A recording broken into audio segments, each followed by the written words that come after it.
Thirsty for Blood wields an axe. That is real live footage from the actual news of Goatman in the wild. Wow. Nice. He is real.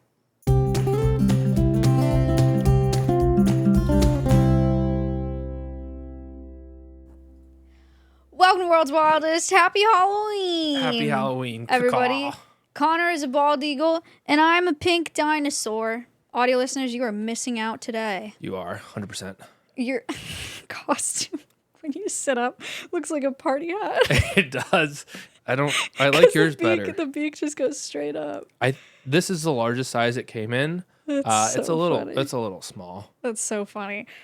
Today's episode is specifically for spreading misinformation. I am stoked. I'm really, really excited. It was so fun to do this research. It was the easiest research I've ever done for this podcast because you do not have to worry about your sources at all because what we're talking about today is cryptids.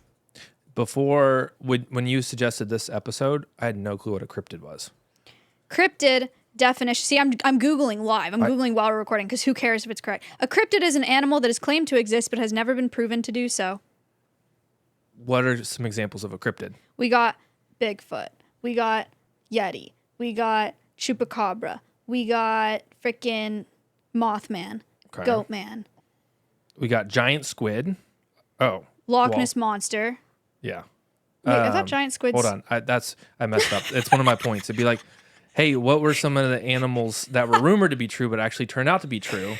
We'll get to that in a second. It doesn't matter that you messed up. This whole episode is for misinformation. That's true. The Kraken, that's what I was going for. The Kraken. Yeah. But yeah, so some of the animals that are rumored to be true, or rumored, but then turned out to be true, were giant squid, which were discovered in 2004. You know, gorillas. They didn't think gorillas were real until 1847, which kind of makes sense. Okay, well, that's a long time ago, in fairness. It is. And then the most recent discovery is a coombe owlet nightjar discovered in 2007. I guess...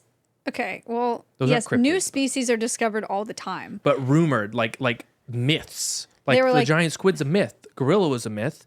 This nightjar was like a small local myth. But.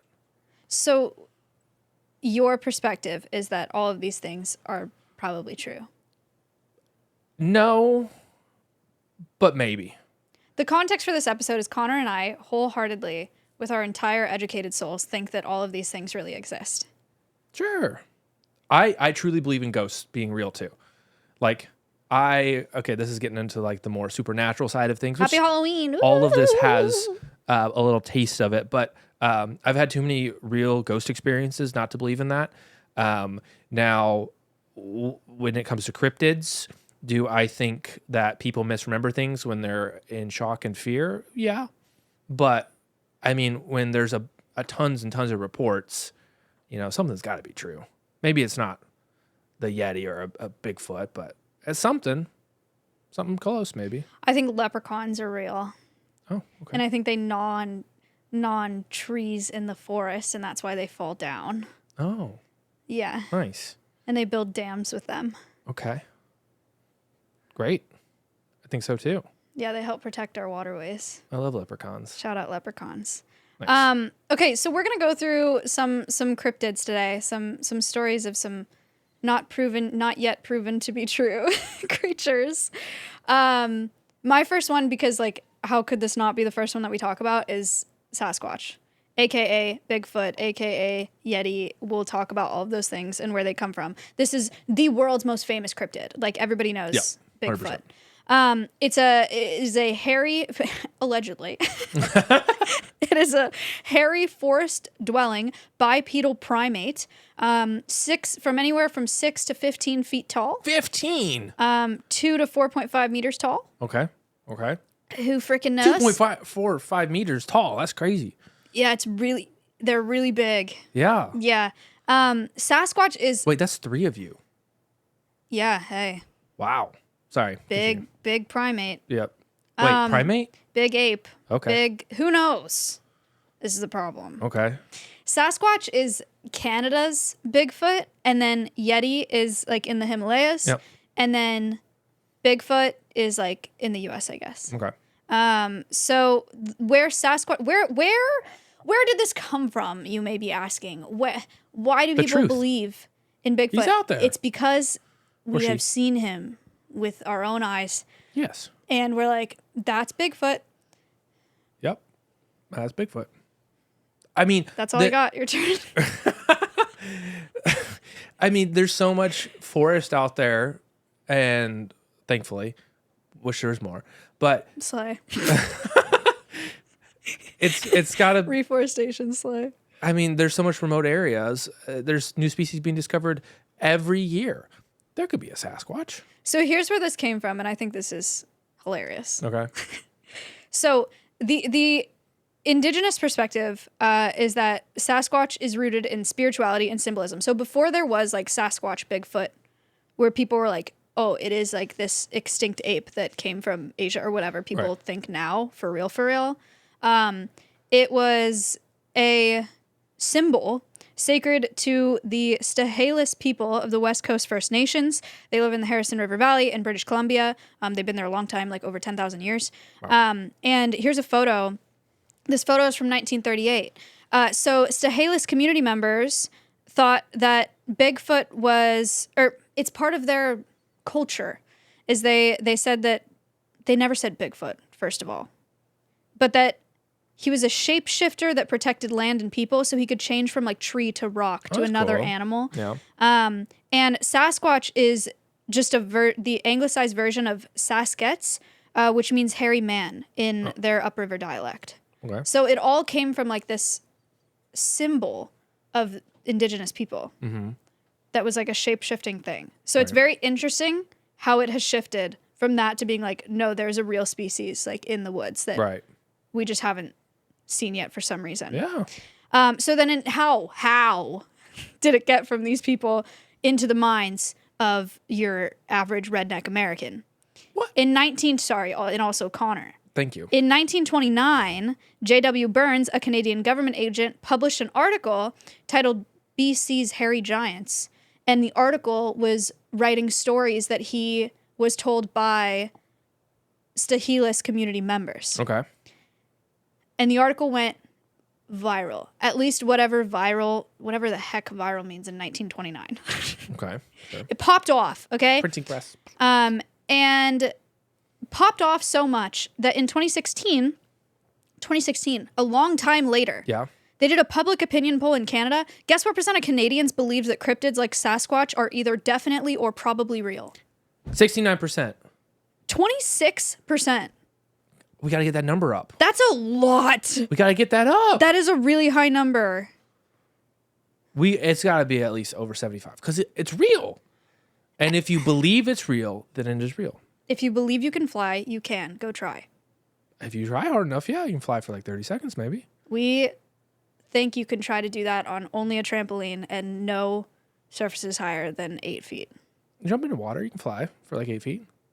Don't do that. Now, Bigfoot has evolved into there's a researcher, Thomas Steenberg, he's written 4 books on this subject. He thinks it could be an unclassified primate, possibly yes. See? Gigantopithecus black eye, an extinct ape from southern China that probably, allegedly, crossed the Bering Land Bridge and remained concealed in North America's vast boreal forest. But the fact that no one has produced credible documentation of Sasquatch, quote, bothers him. Bothers me too. This is a picture of Thomas Steenberg with a picture of a Bigfoot footprint casting. It looks like a human footprint. It's just the size of his upper body. He's my hero. Yeah, hey. I'm quitting my job. I want to join him. There have been lots of other Bigfoot fanatics. In 1976, Peter Byrne was intent on proving the existence. He got the FBI to test hair and tissue samples. Yeah? He found them in the woods, and he was like, test Why this. the FBI? Because it's that important. He was like, test this now. Like, the American people need to know. Okay. And the FBI did test it, and it was deer. Oh. But they did test it. This guy also in 2013 pleaded guilty to defrauding the Social Security Administration. Out of $78,000, he got 3 years probation. And now he's like in his late 90s, and it's just a hobby for him. Okay. That doesn't really have anything to do with Bigfoot. I just thought it was kind of funny. Fraud's funny. In 2011, have you heard of Finding Bigfoot? Yes. Okay, this series that came out, it was I watch it at least once a year, and I like to go out to that property when I can. yeah, so Connor is a member of BFRO. Yeah, thank you. As a Shout member, out. tell us about BFRO. This is what it stands for and what they do. Man, we go out, we drink some beers out on the night country road. We make calls to Sasquatch, Bigfoot. Sometimes he likes to be called Paul, and then he yells at us. And right before we can get our cameras focused, every time he just runs out of view. But at night, it's so freaking hard because they're nocturnal. Yeah. It's so hard. We're waiting on better light finder technology for our cameras, and we'll get a Paul for sure. And BFRO, Connor knows, but I'll tell you, is a Bigfoot field researchers organization. The show Finding Bigfoot, the founder of BFRO and a team of investigators go to find Bigfoot. I will warn you before you go check that out. It does have 4 out of 10 stars on IMDb. We gotta get that. But that doesn't mean anything. Okay. Why does it have 4 stars? Because everyone's haters and they don't believe enough and they watch the show and the whole show is called Finding Bigfoot and they never find him. Spoiler. They never find him. And then people are like, what the heck is this show even about then? I mean, we just gotta get the technology better. It's not our fault. They're not. The people just aren't committed enough, is what I think. They're just trying to tank the reviews so less people watch it. They're trying to cover it up. Yep. You're right. Most recent sightings, yeah, they don't want us to know. Yep. About Bigfoot is what matters. Actually, one of the things that matters a lot in this episode is that just they don't want us to know about any of these things. So you're welcome for sharing. This is very brave of us. July 6, 2024, I was looking for like recent Bigfoot sightings because this is obviously still going on. July 6, 2024, in southern Louisiana, there was a group of teenagers. They called the police in a panic after they saw a creature with glowing eyes while camping. And they called the police and they said, we saw Bigfoot. And the police came and escorted them out of the woods. Police, unfortunately, could not find Bigfoot.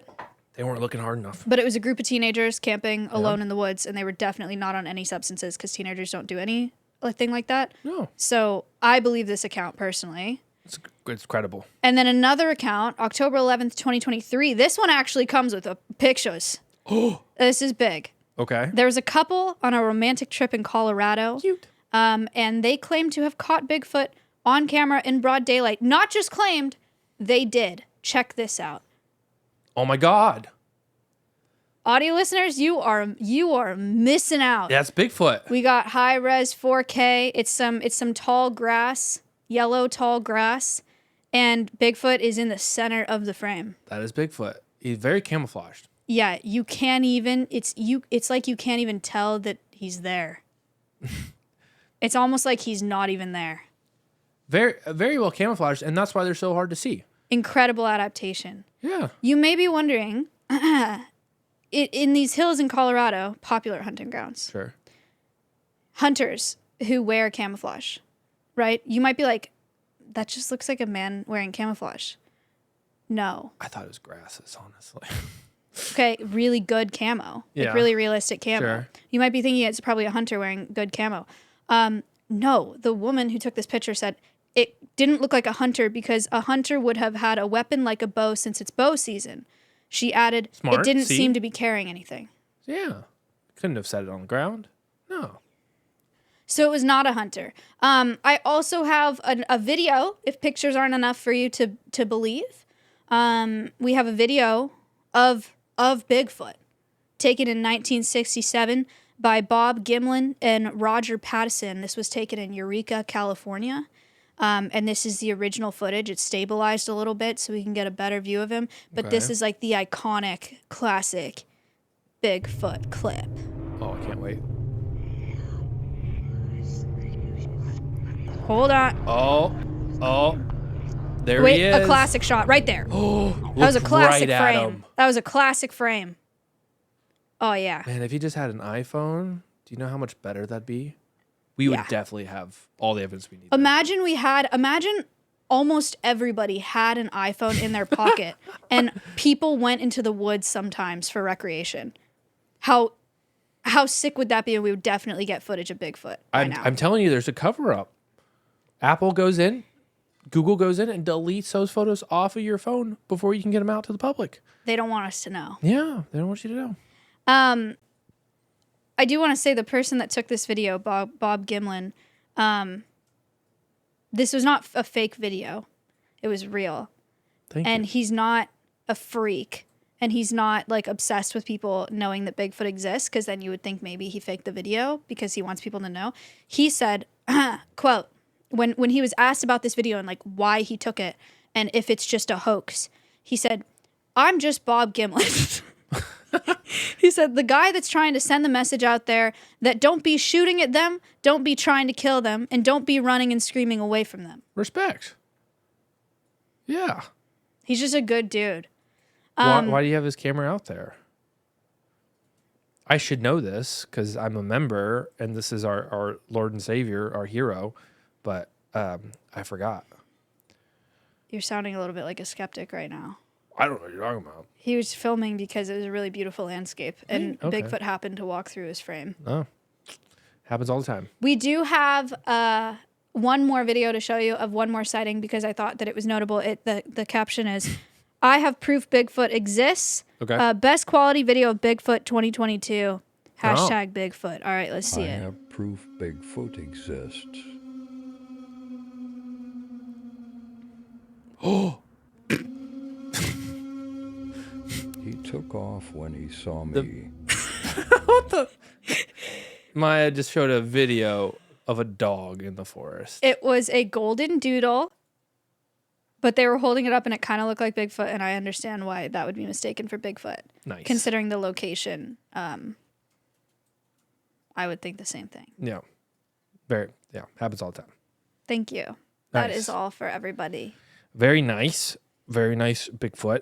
I've got to talk about Yeti later, which is different, but kind of similar, but different. Definitely real.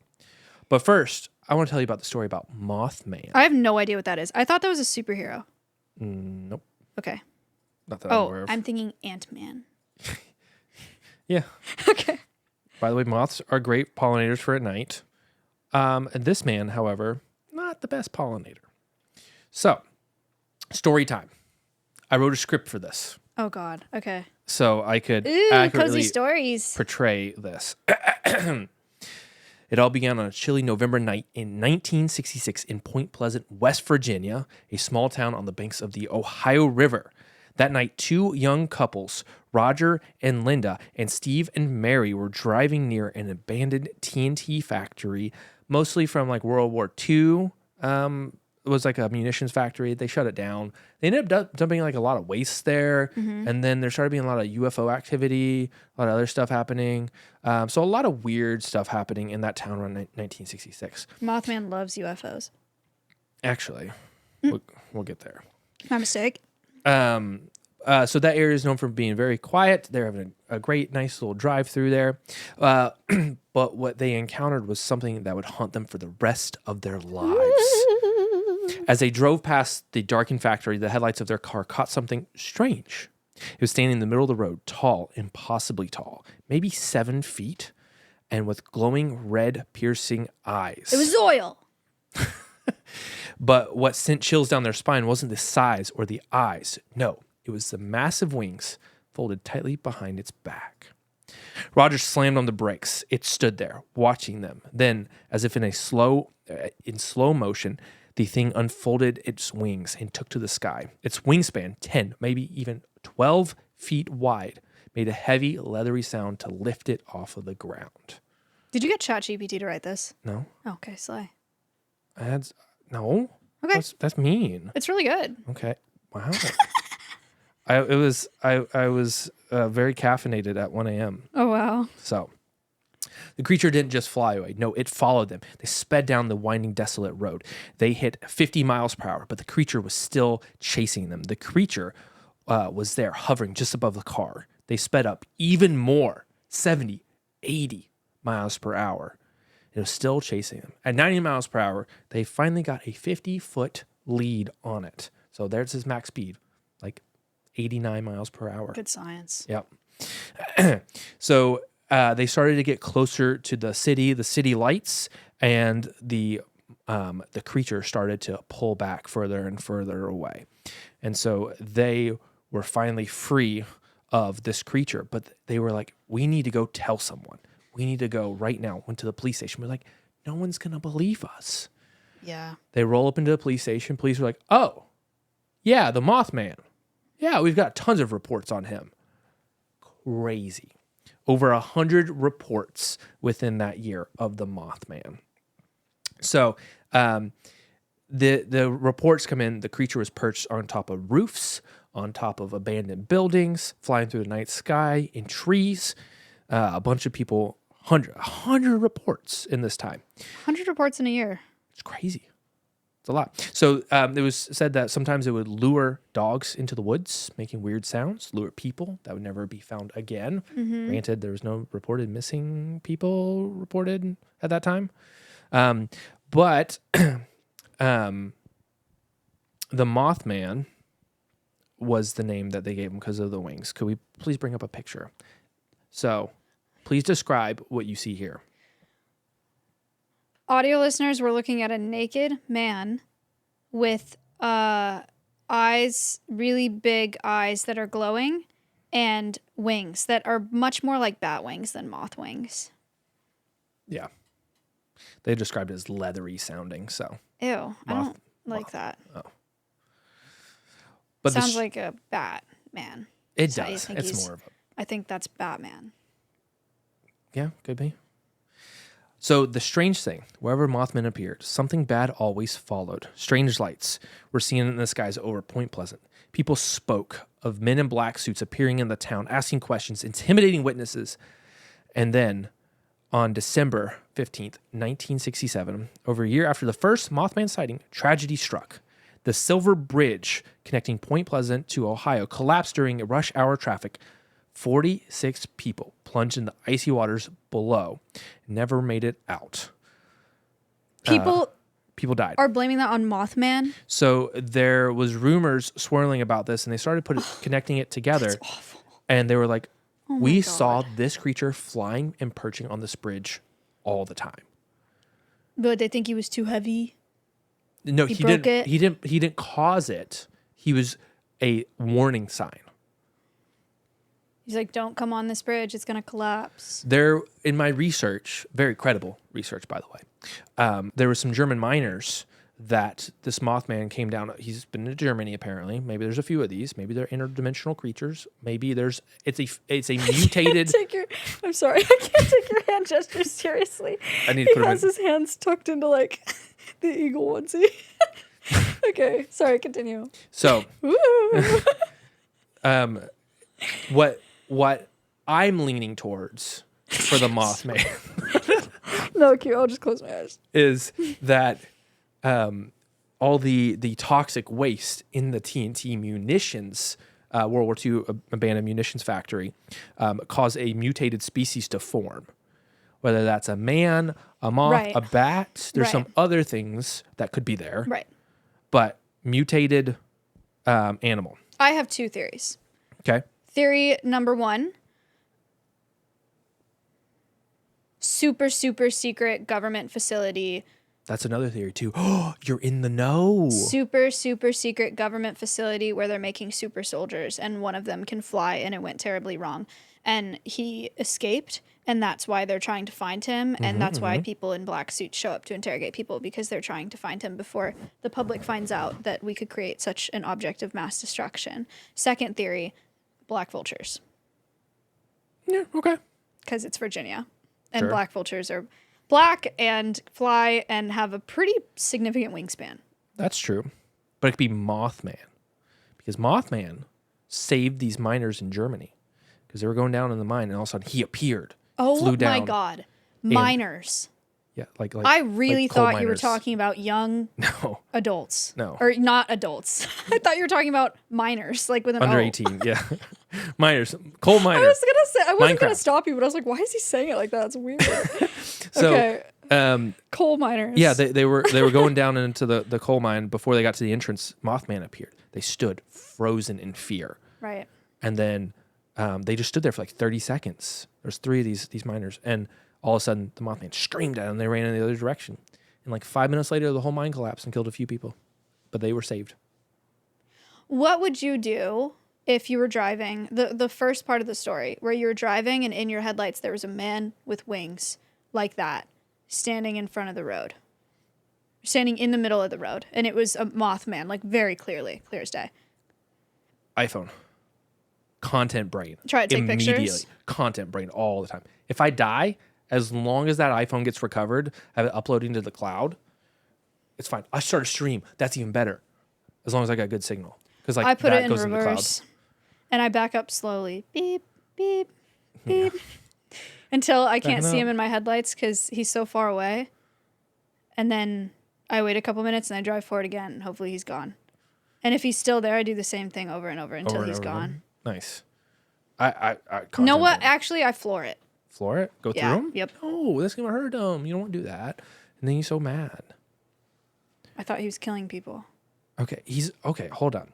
So some people think that he is a creature of warning or a harbinger of doom. So that picture that we have is Mothman being seen over a bridge. That bridge did not collapse, but is there to represent the collapsed bridge, the silver bridge that collapsed. So I see. that one's fine. So we should go cryptid hunting. Sure. Let's do we got to do the cave one first, and then we can go cryptid hunting. Okay. So the Mothman has been seen at quite a few other locations before tragedy has hit.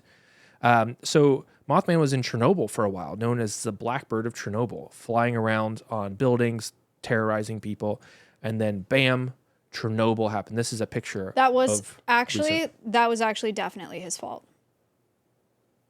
I think it was the Soviets just being dumb, but those are crazy pictures. Where it's Mothman?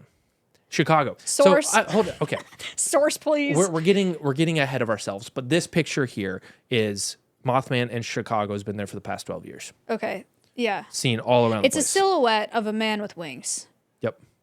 So there's pictures of Mothman right before the towers were struck at 9/11, and then there's bridge collapses all around the nation, also seen, and then there's pictures of Mothman right before a major swine flu outbreak in Mexico.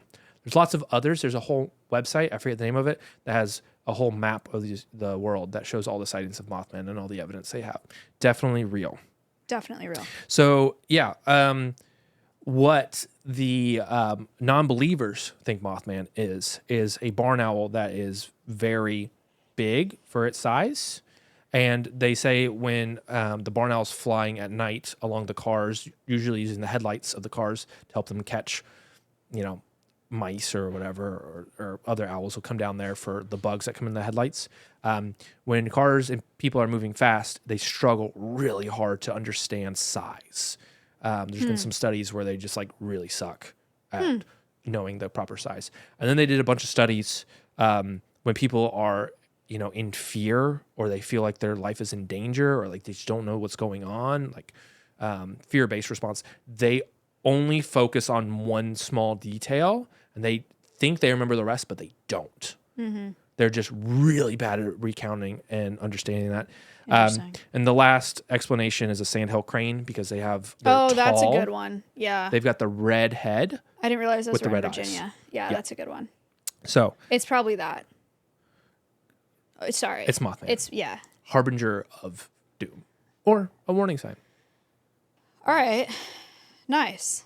Thank you. I have something similar vibes. Okay. Goatman. Maryland goatman. It's half man, half goat. 7 feet tall, 2 hooves, walks around on him bipedal, lurks in darkness, bright eyes. To make his presence known, he squeals before striking his prey. Okay. Okay. Attacks cars with an axe. Oh my God. Really unfortunate.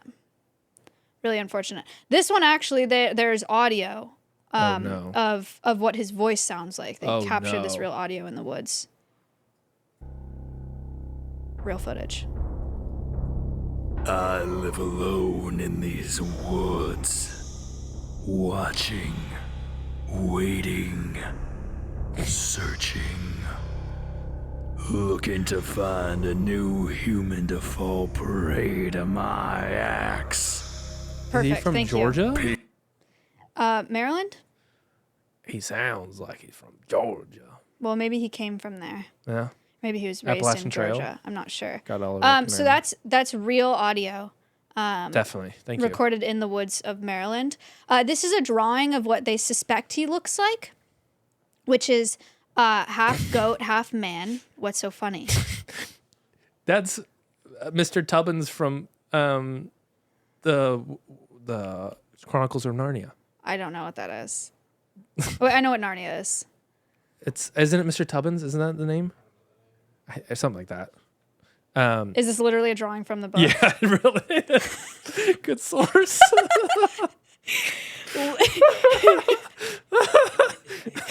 Let it be known, all of my research for today, all my research for Goatman is courtesy of cryptids with a z.fandom.com/wiki/goatman. Okay, that's the best I got. If that illustration, stop, it's scary. Okay, yeah, very scary. If that illustration does not scare you enough, this is what he actually looks Okay. like. Oh, okay. Describe. Very demonic goat. Just a goat head, naked human body, extra long arms reaching out towards the camera with IR night vision. Honestly, the second scariest goat I've seen, Maya's pet goat beetle is number one. Audio listeners, a man that is a fan of cryptids.fandom.com/wiki/goatman went into the woods, got naked, put a goat mask and horns on, and took a picture on like a trail cam, and is now Goatman. I mean, there's some other stuff going on here. There's that. I don't know about that. It could be real. Sorry, audio listeners, this is real. Thank you. Sure. Goatman became a part of local lore in Prince George's country, took off in the 1970s. One potential origin of Goatman is that some people think it's tied to the Beltsville Agricultural Research Center, which is a USDA facility. Essentially, they were doing some studies on goats in the lab, and the studies went horribly wrong. As they do. And then a goat turned into half man and Got an axe. became hungry for blood and started wielding an axe. Nice. USDA had to publicly deny claims of this happening. I didn't bother Cover to up. verify that Cover up. because we're a little too far gone at this point anyway. So I didn't even try to find the USDA, if I'm going to be honest. We could have called him up. Yeah. Apparently, USDA had to publicly deny videos of this happening, or deny claims of this happening, and then we have one more video to pull up. Oh God. That is showing Goatman seen in real life, real footage, and In this Utah. this was in Utah, and it made it to the news. It's real. So it was that serious. Let's see it. Well, an early morning hiking trip turned into quite an odd encounter for a Salt Lake City man. While admiring the scenery, he noticed something very odd up on a hill. It was a man dressed like a goat, hanging out with a herd. Look closely there. To get a better look, he pulled out his binoculars and realized that whoever it was spent a lot of time putting together this clever disguise.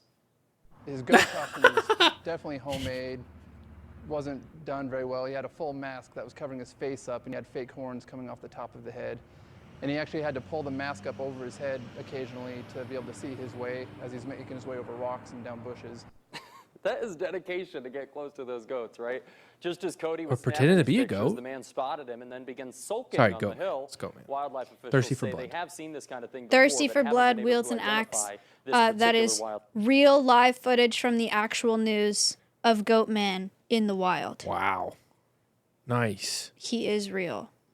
Very nice. Quiz time! Oh my God, we have a quiz for this? I love it. It's not just animals, right? Is it a cryptid question? It is, Halloween themed. Okay. Okay. Which animal helped inspire the creation of the xenomorph from Aliens 1979? The movie. At least Connor was alive then. I wasn't. This is unfair. Octopus. No. It is. Wait, let me guess. Okay. Do you know what a xenomorph is? No. Okay. Barn owl. No. No. Sea creature. What's the answer? Yes. A An eel. moray eel. Nice. Freak. Barmadur beetle. Bombardier? Bombardier beetle. Okay. And a horseshoe crab. Oh, horseshoe crab makes sense because they go into the face. Horseshoe crabs, by the way, aren't real. What? It's a myth. What? It's folklore. Okay. Real talk. Thanks. You're welcome. Can I talk about something that's real as well? Yeah. The freaking Yeti. Yeah. So Bigfoot again, but the Himalayan version of Bigfoot. This is like the origin. Oh, Like the I thought mine was the origin. This dates back to the 12th century. Okay. So, or like it comes from Asia, like it migrated over. Oh. So, I have another kind of story time as well. So, it's known as the Abominable Snowman. That really comes from some writers taking some native language and kind of twisting it to sound better. The natives there actually have a lot of cultural significance with the Yeti. It's a good thing for the most part. And then some English writers like took it and made it bad. So, for this purposes, Yeti, very nice. Maybe you don't want to approach it, but nice animal that's out there. Okay. And we need to respect it, and it likes to be kind of heard but not seen. Okay. So they are massive ape-like creatures standing in between 6 to 10 feet. Yours is 15 feet, which is a bit larger. So mine's a smaller species. So they have the shaggy fur, enormous footprint, and they disappear into snow-capped wilderness. Here's a picture of what a Yeti looks like. So, describe that. Naked man covered in white hair. Okay. Cool. Long fingernails. Yeah. Like Looks like stilettos. it could very well blend into snow. So the legend of the Yeti is ancient, deeply rooted in folklore and indigenous Sherpa people who lived in the shadow of the world's tallest mountain for generations, aka Mount Everest. But is the Yeti simply a myth, or could it be something else, a creature yet to be discovered, hidden in the most inhospitable places on Earth? In 1951, a British mountaineer, Eric Shipton, is leading an expedition through the treacherous glaciers of the Himalayas. As they ascend to 18,000 feet, or 5,486 meters, something catches Shipton's eye. There in the snow are a set of footprints 18 inches, or 46 centimeters, by 7 inches, or 18 centimeters, wide, but they're unlike anything he's ever seen before. They're enormous and they're enormous. There's quite a few of them that lead off into the icy wilderness. Here's a picture. Me Huge. putting my elbow and forearm in snow and then making toe prints with my elbow tips. You could make like hundreds of those, perfectly placed, paced apart, If that's what I really wanted to be doing that day, absolutely. without any other human footprints around, leading off into I the put my wilderness. footprint in that footprint. I don't know, Maya. Side note, really quick. When I was in Brazil, when I was in the Amazon rainforest, there are indigenous people there that told me that there was like a monster in the woods and his feet were backwards facing. So he would walk, but the footprints were facing the opposite way so that he led you to him, because you would go the opposite way because you'd be scared. But then you'd go the opposite way and you'd run into him because his feet are shaped backwards. That's crazy. Anyway, That's good adaptation. could have been that also. Sure. So Shipton quickly takes a photo, setting down a pic next to it for scale. When the photos were developed, they sparked an international frenzy because these tracks belong to the legendary Yeti, a creature that until now has only existed in tales told by Sherpas and mountaineers. These footprints, as strange and unsettling as they were not the first sign of the Yeti. The people of Tibet and Nepal spoke of it for centuries. Know to them as Mai Te, or Mete, so Yete comes out of that. The Yeti was described as a solitary nocturnal creature that roamed the mountains, sometimes seen crossing distant ridgelines or vanishing into the mist. Yetis are believed to live in the alpine forests below the snow line, but will go up higher for food shelter or to escape people. They don't eat people, but they may steal from them. Their main diet is mosses, frogs, pikas. Mosses and frogs? Frogs and pikas. That's messed up. There's the next image is what a pika is. I didn't know this was like a little rodent. So cute. So funny. Little Himalayan rodent, very cute. So they are nocturnal and they emit a high-pitched scream. You most likely will hear them, but not see them. Just like that. The Sherpas believe that the Yeti is not just an animal, but something more. Something spiritual. Some say it's a guardian of the mountain, protecting the sacred ground from human interference. Others speaks of its immense strength, capable of tearing a yak limb from limb or uprooting trees with ease. So these pictures sparked a lot of interest in Yetis. There's expeditions that went crazy on it. A lot of money was offered up by magazines and newspapers for people to find this. And stories from before this expedition started surfacing. In 1925, a Greek philosopher named N.A. Tombaza worked with the Royal Geographical Society, was exploring the region when he spotted something unusual at 15,000 feet or 4,570 meters from a distance about 200 to 300 yards, 180 to 270 meters. He claimed that he saw a figure walking upright across the slopes of the mountain. It was covered in dark hair, appeared human, but was too far away to be certain. When he and his team reached the spot, they found tracks, large human-like footprints that led off the snow, disappearing into the fog. He counted this, and back then, explorers, those aren't actual pictures of it, but just to represent what he saw. Oh. I don't think they had cameras back in or they might have, but Back in when? 1925. Yeah, they had cameras. Yeah. Yeah. Just probably kind of hard to carry out into the Himalayas. Yeah. So explorers' words were very much taken to be true. Mm-hmm. They just thought people were legit back then. But what if the Yeti wasn't just an isolated legend? What is a much larger mystery? Some cryptozoologists believe that the Yeti is not a myth, but a surviving relic of our distant past. They speculate the Yeti could be a remnant of the popular you said it earlier. The Gigantopithecus black-eye. Yes, thank you. An extinct ape from southern China.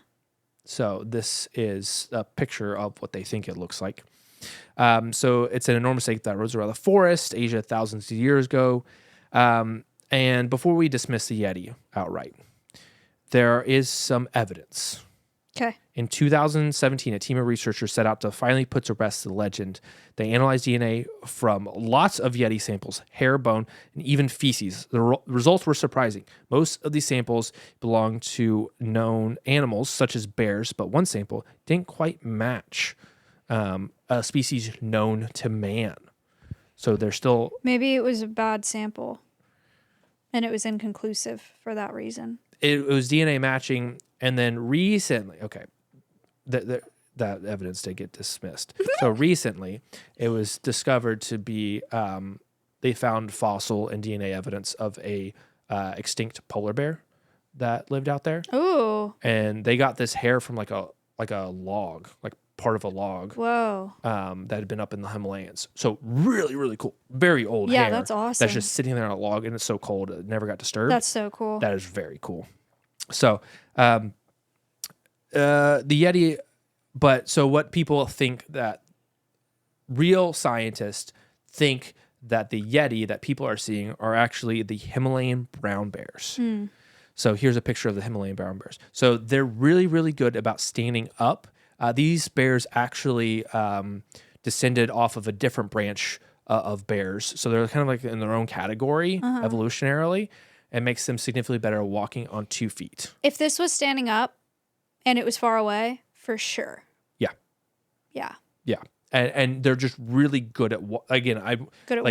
All the research I did, they are really good at walking, almost like people. Right. So and they're quite a bit different proportion than bears that North America is seeing. So that's what they think it is. There's a lot of mythology out there about man bears and stuff like that too. So I think they're onto something. Maybe more of the bear than the man, but maybe the Yeti's real. Maybe all of these are real. Yeah. Guys, if you got anything from today's episode, number 1, let it be happy Halloween. Have a safe Halloween. Yes. Number 2, let it be, if this many people can believe in all of these things, then you can believe in yourself. That's great, inspiring words. Thank you, Maya. Thank you guys for listening. We hope you had a good time. We hope you have a good, safe, fun Halloween. And if you find any cryptids Send it our way. anytime soon, Tweet it. tweet them at us. We would love to see them. Thank you for liking and subscribing and for checking us out on Patreon. Ad-free on Patreon. Ad-free on Patreon. Thank you. Anything else? Go! Happy Halloween. Bye.